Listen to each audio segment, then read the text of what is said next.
তোমরা প্রধানমন্ত্রী হবা ইনশাআল্লাহ, কিন্তু তোমরা হাসিনার মতো প্রধানমন্ত্রী হইও না, যিনি তার দেশের মানুষকে বলছে, এখন অডিও রেকর্ড গুলো সব আসছে, যা ইচ্ছে হত্যা করো বলছে, যত মারা প্রয়োজন তত মেরে ফেলো, এরপর আমার ক্ষমতা টিকিয়ে রাখতে হবে। তোমরা এমন প্রধানমন্ত্রী হইও না। তোমরা বর্তমান সময়ে আনোয়ার ইব্রাহিম মালয়েশিয়াকে নেতৃত্ব দিচ্ছে, এরদোয়ান তুরস্ককে নেতৃত্ব দিচ্ছে।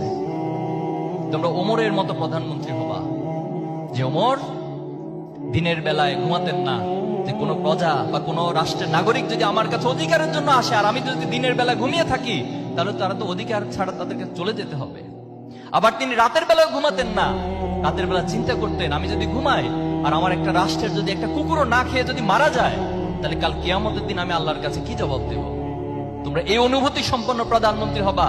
যেদিন বাংলাদেশে অনুভূতি সম্পন্ন প্রধানমন্ত্রী হবে, সেদিন সত্যিকার অর্থে বাংলাদেশে আবু সাইদ, মুগ্ধ, শান্ত, ওয়াসিম তাদের স্বপ্ন বাস্তবায়িত হবে। আমরা আজকে তোমাদেরকে এই মেসেজগুলো দিতে চাই।